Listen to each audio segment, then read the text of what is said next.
अस्सलाम वालेकुम, good morning, good evening, good afternoon. जब भी मेरा आप ये लेक्चर देख रहे हैं स्टूडेंट, इससे पहले हमने कुछ ज्योमेट्रिकल ऑब्जेक्ट्स के बारे में कुछ बुनियादी डिफिनेशंस वगैरह की थी कि इसमें हम लोग किन चीज़ों के बारे में पढ़ते हैं। लॉज ऑफ रिफ्लेक्शन को पढ़ते हैं, रिफ्रैक्शन को पढ़ते हैं, और इसके अलावा बाकी तमाम जो बेसिक प्रिंसिपल्स होते हैं लाइट्स के लिए कि लाइट डायफ्रैक्शन करती है, पोलराइजेशन वगैरह, इन तमाम चीज़ों को हम लोग बेसिकली स्टडी करते हैं। आज उसका पार्ट नंबर 2 है। बेसिकली इसमें अप्स एंड डाउन हो सकते हैं, आगे पीछे कुछ चीज़ें हो सकती हैं। तो इंशाल्लाह मैं साथ साथ तमाम चीज़ों को देखकर, अभी सिर्फ ये है कि कुछ रैंडम टॉपिक्स हैं जिनको मैं सिलेक्टिवली सिलेक्ट करके आपके सामने प्रेजेंट करने जा रहा हूँ। और ये टॉपिक ऐसे होते हैं जिनमें बेसिक कमांड्स होना जरूरी है। एक कंसेप्ट है, स्फेरिकल मिरर का कंसेप्ट होता है। अमूमन पूछते हैं कि स्फेरिकल मिरर होता क्या है, बच्चों से ये पूछा जाता है। तो मैंने आपके लिए एक डिफिनेशन लिखी हुई है। A mirror whose polished reflecting surface are part of a hollow sphere। मतलब क्या है? मतलब यह है कि मान लीजिए मेरे पास एक स्फेयर हो, मान लीजिए एक फुटबॉल की मानद मेरे पास एक स्फेयर है। अब उस स्फेयर की मैं क्या करूं? मान लीजिए, अब आपको पता होना चाहिए कि हम जब भी कोई मिरर बनाते हैं, ये एक कॉमन कंसेप्ट अपने जहन में रखिएगा। एक सरफेस उसकी वो होती है जहां से लाइट रिफ्लेक्ट करती है, और एक सरफेस उसकी वो होती है जहां से लाइट पास नहीं हो सकती। मतलब क्या? मतलब ये हुआ मतलब ये हुआ कि मान लीजिए मेरे पास एक सरफेस वो सरफेस है कि जहां से बेसिकली रिफ्लेक्शन होगी। मान लीजिए ये वो इनर सरफेस जिसको मैं ब्लैक से ड्रॉ कर रहा हूं, ये वो सरफेस है जहां पे लाइट टकराएगी और वो रिफ्लेक्ट करेगी। ये एक बात। और ये वो जो सरफेस है जिसको मैं आपके सामने इसको फिल अप कर रहा हूं, ये वो सरफेस है जिसको मैंने पॉलिश्ड किया हुआ है। पॉलिश से मुराद मेरा ये है कि ये ओपेक सरफेस है, यहां से बेसिकली लाइट क्रॉस नहीं कर सकती है। सो मिरर की टू सर्फेसेस होती हैं। एक वो सर्फेस होती है, मैं अभी इसकी केमिकल कंपोजिशन की तरफ नहीं जा रहा कि इसमें बेसिकली कौन कौन से मटेरियल को इस्तेमाल किया जाता है। अभी के लिए आप सिर्फ इतनी बुनियादी बात याद रख लीजिए कि मिरर हमारे पास क्या होता है कि इसकी बेसिकली दो सर्फेसेस होती है। एक सरफेस वो सरफेस होगी जो बेसिकली रिफ्लेक्शन वाली सरफेस होगी, जिसे हम लोग रिफ्लेक्टेड सरफेस कहते हैं। और एक सरफेस वो सरफेस होगी जो हमारे पास ओपेक होगी, कलर्ड सरफेस होगी, यानी पॉलिश सरफेस होगी। ये पॉलिश सरफेस से मुराद बेसिकली ये है कि इस पे बेसिकली मुख्तलिफ किस्म के केमिकल कंपाउंड्स वगैरह को क्या किया जाता है, इसको कोट किया जाता है। और कोटिंग सरफेस इसे कहा जाता है कि कोटेड सरफेस या ओपेक सरफेस होती है। और एक इसकी रिफ्लेक्टेड सरफेस होती है जहां पे लाइट बेसिकली रिफ्लेक्ट करके वापस बैक मूव कर जाएगी। अच्छा, अब मैं क्या करूं? इस सफेयर को लूं और इस सफेयर की कोई भी सरफेस को, मान लीजिए ये सरफेस ले लूं, ये सरफेस ले लूं, ये साइड ले लूं, ये साइड ले लूं, कोई भी साइड आप ले लें, और उसकी एक साइड को आप क्या करेंगे? रिफ्लेक्टेड सरफेस बनाएंगे, और एक साइड को आप पॉलिश सरफेस बना लो। तो आपके पास ये बेसिकली, क्योंकि ये जो पार्ट बन रहा है, ये किसका पार्ट बन रहा है? ये एक स्फेयर का पार्ट बन रहा है, और उसकी एक सरफेस, एक साइड, एक हिस्सा क्या किया गया है? एक हिस्सा बेसिकली पॉलिश्ड और रिफ्लेक्टेड सरफेस को रिप्रेजेंट करता है। तो याद रखना है कि ये हमारे पास बेसिकली स्फेरिकल मिरर कहलाता है। अब स्फेरिकल मिरर की बुनियाद पे हमारे पास बेसिकली दो मिरर आ जाते हैं। एक मिरर हमारे पास वो मिरर होता है जिसे हम लोग कनकेव मिरर कहते हैं, और एक मिरर हमारे पास वो मिरर होता है जिसे हम लोग कन्वेक्स मिरर कहते हैं। अब इस बात को समझने की जरूरत है कि हमारे पास स्फेरिकल मिरर के टू पार्ट्स होते हैं। ये जरा डायग्राम को समझने की कोशिश करनी है। मान लीजिए अगर मैं इस स्फीयर की ये साइड लूं और इसे मैं कहूं कि ये मेरे पास रिफ्लेक्टेड सरफेस है, और इसके बाहर में एक सरफेस को, मान लीजिए यहां से लेकर यहां तक मैं चल रहा हूं, और यहां से बाहर सरफेस को मैं कोटिंग कर देता हूं, और इस कोटिंग सरफेस को और इसको मैं कहूंगा, आप याद रखिए, अगर आपसे मैं पूछूं कि आपको रिफ्लेक्टेड सरफेस कहां नजर आ रही है, तो आप मुझे कहोगे कि इसकी रिफ्लेक्टेड सरफेस जो है तो वो इनर है, और इसकी जो कोटिंग वाली सरफेस है, ओपेक सरफेस है, वो आउटवर्ड है। तो ये वो स्फेरिकल मिरर हमारे पास कनकेव मिरर कहलाएगा। तो कनकेव मिरर क्या होता है? Concave mirror, reflected surface is inside. Reflected surface क्या होगी? इनसाइड होगी। एंड कोटेड सरफेस, और वो सरफेस जिसको हमने कोट किया होगा किसी मटेरियल के साथ, वो हमारे पास क्या होगी, आउटसाइड ऑफ इट होगी। तो ये हमारे पास बेसिकली क्या बन जाएगा, कनकेव मिरर बन जाएगा। लेकिन ये पार्ट किसका होगा, स्फेरिकल मिरर का पार्ट होगा। जबकि और इसी की बुनियाद पे आगे मैं बताऊंगा कि इसको एक को हमारे पास कन्वर्जिंग मिरर क्यों कहते हैं, दूसरे को हम लोग डाइवर्जिंग मिरर क्यों कहते हैं, ये बात का पार्ट है। अभी बुनियादी बात ये समझनी है कि कनकेव मिरर को कनकेव मिरर इसलिए कहा जाता है कि उसकी इनर सरफेस को हम लोग रिफ्लेक्टेड सरफेस बनाते हैं, जहां पे लाइट फॉल करेगी, रिफ्लेक्ट बैक करेगी, और उसकी आउटर सरफेस को हम लोग कोटिंग कर देते हैं, सिल्वर वगैरह के साथ कोटिंग कर दी जाती है, रेड वगैरह और भी बहुत सारे मटेरियल होते हैं, इन मटेरियल के साथ उनकी बेसिकली कोटिंग कर दी जाती है। तो एक हमारे पास इसकी, और यहां पे मैंने मेंशन किया हुआ है कि आप अगर यहां पे देखो ये कैपिटल आर आपको नजर आ रहा होगा, तो इसकी इनर सरफेस हमारे पास रिफ्लेक्टेड सरफेस है, और इसकी जो आउटर सरफेस है इसको सी से मुराद है कोटेड सरफेस या ओपेक सरफेस हमारे पास बेसिकली क्या होती है, कनकेव मिरर में होती है, तो वो आउटसाइड लाई करती है। जबकि इनसाइड हमारे पास जो है तो रिफ्लेक्टेड सरफेस होती है। जबकि हमारे पास convex mirror which is also part of spherical mirror, उसकी जो इनर सरफेस होती है, ये जो उसकी इनर सरफेस है, इसकी जो इनर सरफेस होती है उसको बेसिकली हम लोग क्या करते हैं, ये जो इनर सरफेस है ये हमारे पास कोटेड होती है, और उसकी जो आउटर सरफेस, ये वाली जो सरफेस होती है, ये सरफेस, ये हमारे पास रिफ्लेक्टेड सरफेस होती है। मतलब क्या, अगर एक एग्जांपल से आप इसको समझने की कोशिश करें थोड़ा सा, अच्छा जरा समझने की कोशिश करनी है। मान लीजिए ये मेरे पास एक स्फीयर का पार्ट है, अच्छा इसकी ये वाली सरफेस को मैं कर देता हूं कोटिंग, ओके। अब मान लीजिए लाइट सोर्स यहां पे पड़ा हुआ है, और लाइट सोर्स यहां से आ रहा है, ये लाइट सोर्स आ रहा है, उसकी लाइट की रेज आ रही है।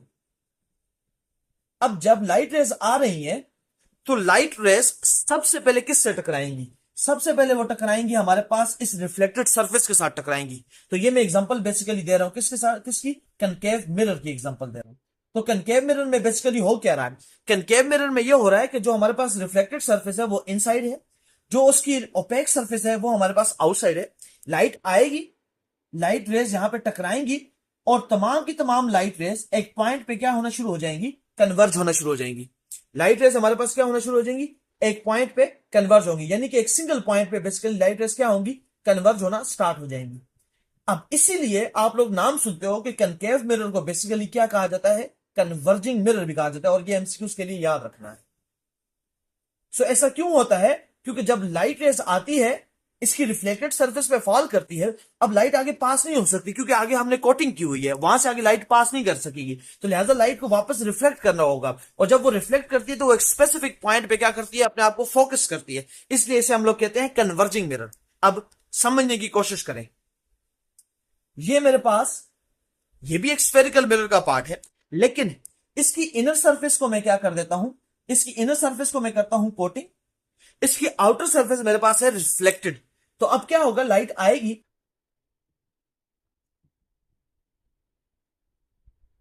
और लाइट रेस इसी सरफेस के साथ टकरा के रिफ्लेक्ट कर देंगी, लेकिन यहां पे कन्वर्ज नहीं होता। बेसिकली होता क्या है कि जब हम लोग एज्यूम करते हैं कि हम लोग अगर लाइट इस ओपेक सरफेस से पास करें और इनको तमाम को मैं एक पॉइंट पे जमा करूं, तो यूं महसूस होता है कि ये लाइट इस पॉइंट से निकल रही है। जब लाइट रेज इस पॉइंट से निकलने का हम लोग इस पोजीशन करते हैं, तो हम लोग बेसिकली कहते हैं कि हम लोग यूं कह सकते हैं, इस बात को यूं कह सकते हैं कि लाइट रेज बेसिकली यहां से डाइवर्ज हो रही है, मतलब लाइट रेज यहां से निकलकर बेसिकली इस मिरर से ऐसे बाहर निकल रही है, इसलिए हम लोग इसको कन्वेक्स मिरर कहते हैं, और कन्वेक्स मिरर में हम लोग बेसिकली इसको डाइवर्जिंग मिरर भी कहते हैं। सो आपने यह समझना है कि हमारे पास जो कन्वेक्स मिरर है उसकी जो रिफ्लेक्टेड सरफेस है वो है आउटसाइड, और उसकी जो कोटिंग वाली सरफेस है वो होती है इनसाइड। लेकिन चूंकि सुपोजिशन में हम लोग जब उसको पीछे मजीद ड्रा करते हैं तो हम लोग ये महसूस करते हैं कि लाइट यहां से ऐसे फैल के बाहर निकल रही है, इसलिए इसको डाइवर्जिंग मिरर कहते हैं, कोई चीज फैल रही हो।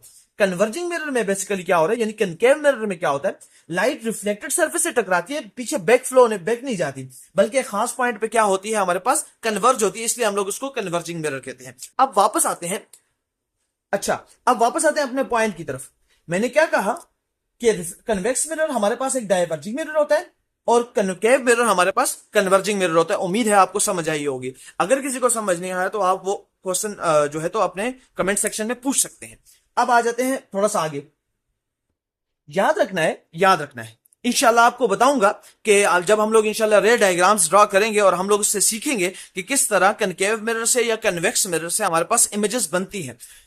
ये अभी के लिए याद रख लें और इंशाल्लाह आपको आगे काम आएगा कि कनकेव मिरर को इस्तेमाल करके हम लोग रियल और वर्चुअल इमेज क्रिएट कर सकते हैं। ये आगे बताऊंगा वर्चुअल और रियल इमेज का फर्क क्या है, साथ ही तमाम टॉपिक्स को क्लियर करने की कोशिश करूंगा।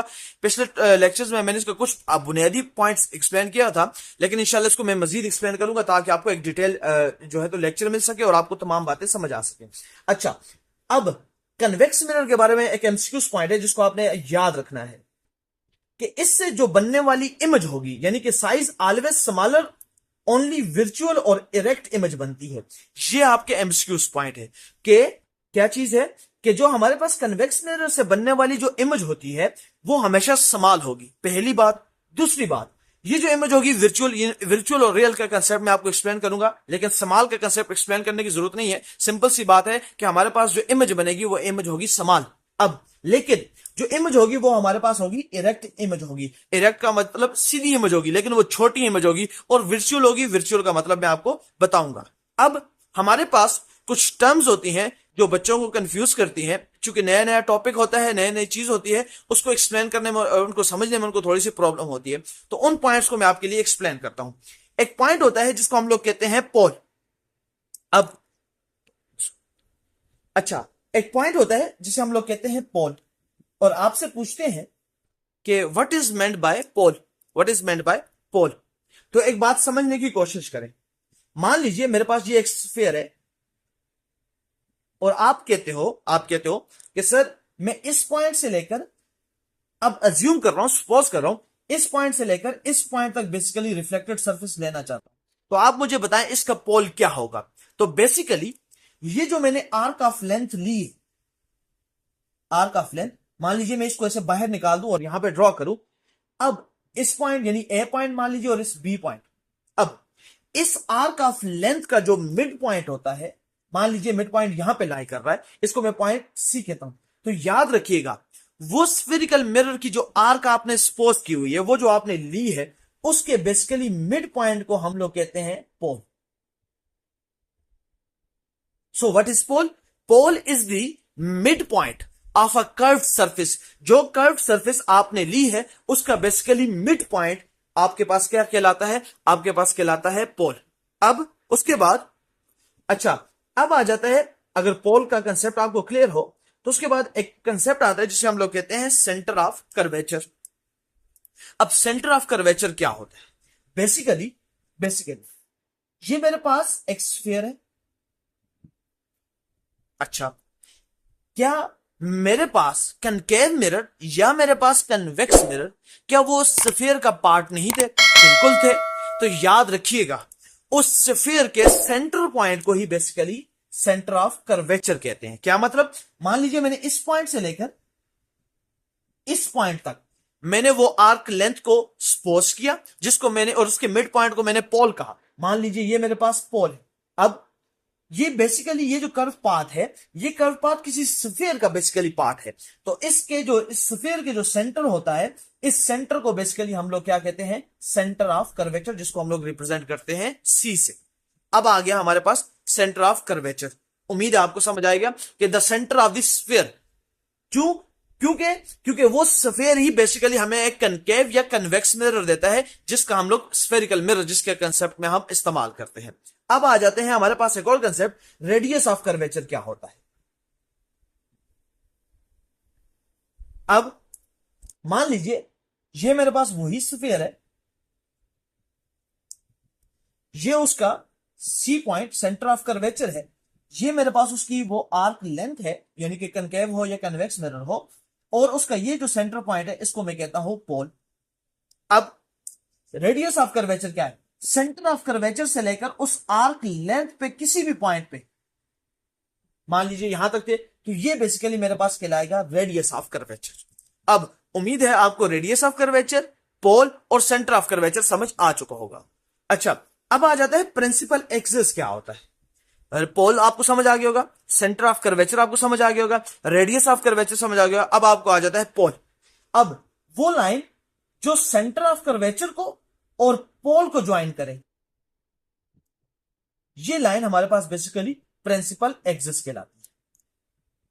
सो हमारे पास प्रिंसिपल एक्सिस क्या होता है? The line joining centre of curvature and pole.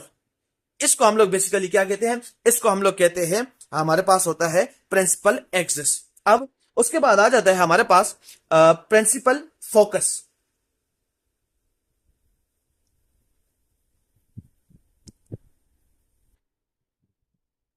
इसको रिप्रेजेंट करते हैं हम लोग कैपिटल एफ के साथ। प्रिंसिपल एक्सिस को हम लोग कुछ लोग पी से रिप्रेजेंट नहीं कीजिएगा, इससे पर इसको लिखा जाता है principal axis. Radius of curvature को आप लोग आर से रिप्रेजेंट कर सकते हैं, सेंटर ऑफ कर्वेचर को आप सी से रिप्रेजेंट कर सकते हैं, पी पोल को आप पी से रिप्रेजेंट कर सकते हैं। लेकिन प्रिंसिपल एक्सिस में आप याद रखिएगा, ये नहीं लिख सकते आप कि principal axis is represented by, आप पी बार लिख लें, आप इसकी रिप्रेजेंटेशन पी बार कर सकते हैं अपनी अंडरस्टैंडिंग के लिए। लेकिन इसकी बुक में भी, और आपको मल्टीपल बुक्स आप पढ़ेंगे तो आपको वहां पे इसकी कोई रिप्रेजेंटेशन ऐसा नजर नहीं आती है। खैर, प्रिंसिपल फोकस क्या होता है? जैसे मैंने बताया, लाइट रेज आई अपने रिफ्लेक्टेड बॉडीज के साथ टकराकर वो एक पॉइंट पे, और वो पॉइंट याद रखिएगा, वो पॉइंट प्रिंसिपल एक्सिस पे ही होगा। इस पॉइंट पे वो क्या करती हैं? इस पॉइंट पे वो अपने आप को फोकस करना स्टार्ट कर देती हैं। अब ये वो पॉइंट, जिस पॉइंट पे किसी भी स्फेरिकल मिरर, चाहे हमारे पास कन्वर्जिंग हो चाहे हमारे पास डाइवर्जिंग हो, इस मिरर पर जब लाइट रेज रिफ्लेक्ट करके, यानी कन्वर्जिंग मिरर हो या डाइवर्जिंग मिरर हो, जिस पॉइंट पे हम लोग लाइट को फोकस करते हैं, तमाम रेज को इकट्ठा करते हैं, जमा करते हैं, उस पॉइंट को बेसिकली हम लोग कहते हैं प्रिंसिपल फोकस। और प्रिंसिपल फोकस में हमारे पास बेसिकली होता क्या है? After reflection the light focuses on a point on principal axis, कि जब लाइट रिफ्लेक्ट करती है, रिफ्लेक्ट करने के बाद वो प्रिंसिपल एक्सिस पे एक पॉइंट होता है, जिस पॉइंट पे वो तमाम की तमाम लाइट फोकस करती है खुद को, उसको हम लोग बेसिकली कहते हैं प्रिंसिपल फोकस। अच्छा, अब आ जाता है हमारे पास जो लास्ट है, सेकंड लास्ट है, वो है हमारे पास बेसिकली फोकल लेंथ। और फोकल लेंथ को बेसिकली हम लोग रिप्रेजेंट करते हैं स्मॉल एफ के साथ। अब ये क्या है? प्रिंसिपल फोकस है, यानी मान लीजिए ये प्रिंसिपल एक्सिस है, ये मेरे पास पोल है, ये मेरे पास सेंटर ऑफ कर्वेचर है। अब ये मेरे पास प्रिंसिपल फोकस है। अब प्रिंसिपल फोकस से लेकर पोल तक का जो फासला होता है, ये मेरे पास बेसिकली क्या कहलाता है? फोकल लेंथ कहलाता है। कि लाइट रेस कहां पे इकट्ठी हुई हैं और मेरे पास कर्व सरफेस का सेंटर पॉइंट कहां पर है, इन दोनों के दरमियान जो लेंथ होती है, उस लेंथ को बेसिकली हम लोग कहते हैं फोकल लेंथ। और उसके बाद लास्ट टॉपिक वो है हमारे पास अपर्चर। What is aperture? आपके लिए आसानी के लिए अपर्चर के लफ्ज के साथ आप लिख लीजिएगा अपने साथ ओपनिंग। अब मतलब क्या? मतलब ये हुआ कि मेरे पास लाइट को रिफ्लेक्ट करने के लिए वो जो सरफेस ऑफ एरिया प्रोवाइड किया गया है वो क्या है, उसकी ओपनिंग कितनी है। मान लीजिए, और से समझिएगा, मेरे पास, अच्छा मान लीजिए ये मेरे पास एक स्फेरिकल मिरर है, और मान लीजिए मैं जो आर्क लेंथ को सपोज कर रहा हूं, जो आपको यह पता होना चाहिए कि मैं जो आर्क लेंथ को सपोज कर रहा हूं वो ये है, मान लीजिए यहां से यहां तक। अब मुझसे कोई पूछेगा इसका अपर्चर क्या होगा, तो याद रखिएगा, आप इस पॉइंट से एक परपेंडिकुलर ड्रा करोगे जो सीधा इस पॉइंट पर आएगा।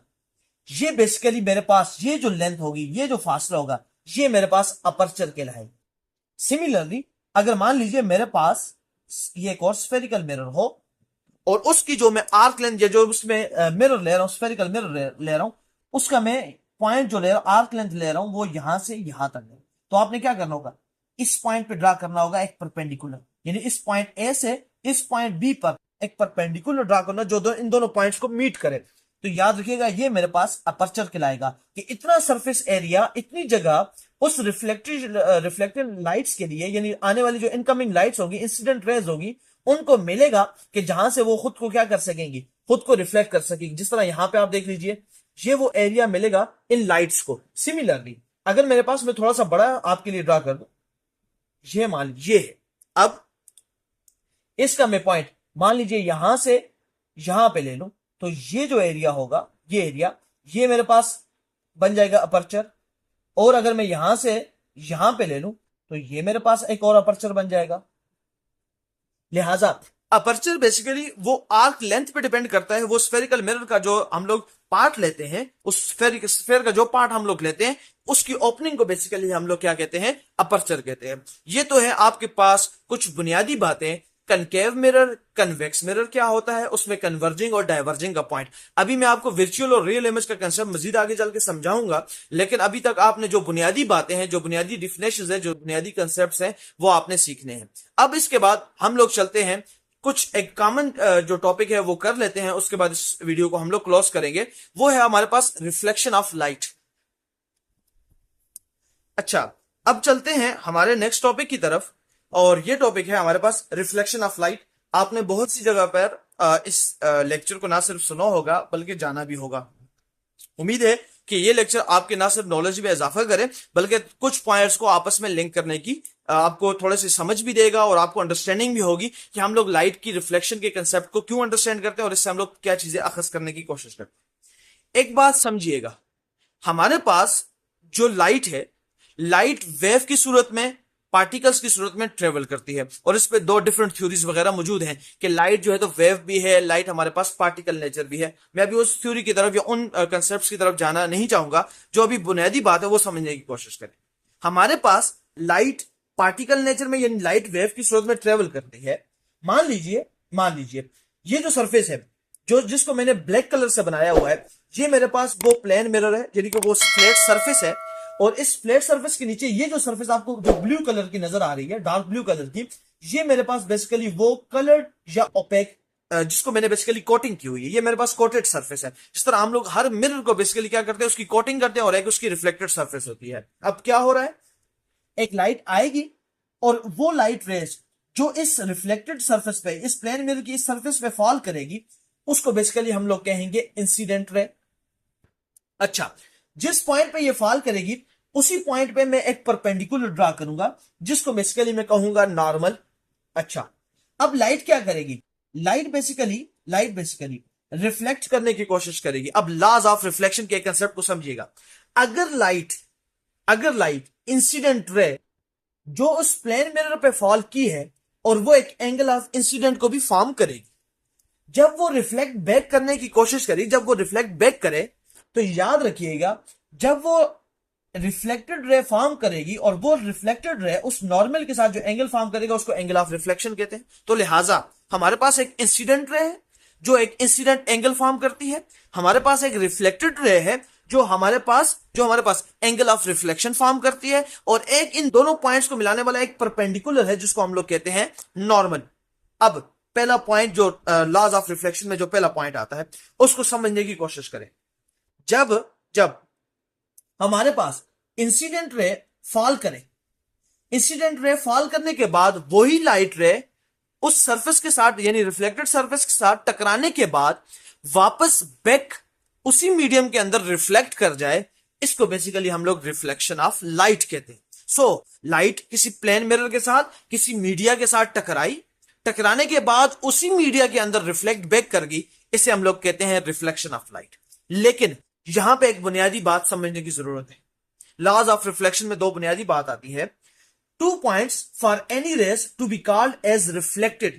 अब रिफ्लेक्शन हम लोग कब कहेंगे, जब हमारे पास ये जो आने वाली लाइट, मान लीजिए ये एक्स रे से एक्स एक्सेस पे फॉल कर रही है।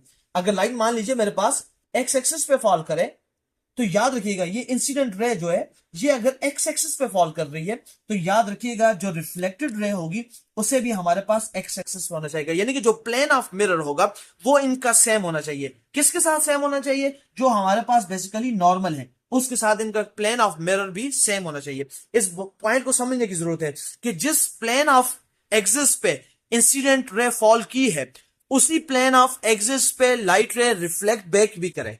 तो याद रखिएगा ये हमारे पास पहला बुनियादी उसूल है किसी भी रेस को या लॉज ऑफ रिफ्लेक्शन के अंदर। और दूसरा जो बुनियादी है वो है कि हमारे पास जो एंगल ऑफ इंसिडेंस है वो एंगल ऑफ रिफ्लेक्शन के बराबर होना चाहिए। मतलब क्या, जो नॉर्मल के साथ इंसिडेंट रे जो एंगल फॉर्म करती है, मतलब मान लीजिए 30 डिग्री फॉर्म कर रही है या 45 डिग्री फॉर्म कर रही है, उतना ही एंगल रिफ्लेक्टेड रे जब वो रिफ्लेक्ट बैक करके उसी मीडिया में जा रही हो, उतना एंगल वो भी फॉर्म करे। मतलब क्या, अगर 30 डिग्री है तो 30 degree is equal to 30 degree. ये बुनियादी बात आपने याद रखनी है। उम्मीद है आपको इस बात को समझने की कोशिश कीजिएगा। बहुत सारे बच्चों को यह पॉइंट कंफ्यूज करता है कि यहां पे बुक में अक्सर पॉइंट लिखा होता है कि incident ray, reflected ray and normal all lie in same plane. ये सेम प्लेन का मतलब क्या है? मान लीजिए ये मेरे पास लाइट रेज आए, ये अगर हमारे पास एक्स एक्सिस में फॉल कर रही है, तो ये जब इसकी जो मैग्नीट्यूड अगर एक्स एक्सिस पे फॉल कर रही है, तो जब ये रिफ्लेक्ट बैक करे तो ये एक्स एक्सिस पे ही मूव करे। अब हमारे पास लाइट इस तरह एक्स एक्सिस पे तो नहीं आती है, हमने आगे से मान लीजिए प्लेन में रखा हुआ है, लाइट इस तरह फॉल कर रही है, तो ये एक्स और वाई एक्सिस में मूव कर रही है, यानी इस प्लेन में मूव कर रही है, क्योंकि इसकी लेंथ भी एक्स एक्सिस पे भी मूव कर रही है और वाई एक्सिस पे भी मूव कर रही है। जब लाइट इस प्लेन में मूव करेगी, जब वो टकराएगी तो वो इसी प्लेन में बाहर मूव करेगी। ऐसा नहीं हो सकता कि ये इस प्लेन में तो आ रही है लेकिन जाते वक्त वो ऐसे चली जाए। तो जब वो अपने प्लेन ऑफ मिरर को तब्दील कर देगी तो हम लोग कहेंगे कि ये रिफ्लेक्शन वगैरह नहीं है। तो डेट्स ऑल फॉर टुडे। उम्मीद है आपको समझ आया होगा कुछ बुनियादी कंसेप्ट्स और कुछ बुनियादी बातों के बाद। इंशाल्लाह मिलते हैं नेक्स्ट वीडियो में। अपना खूब ख्याल रखिएगा।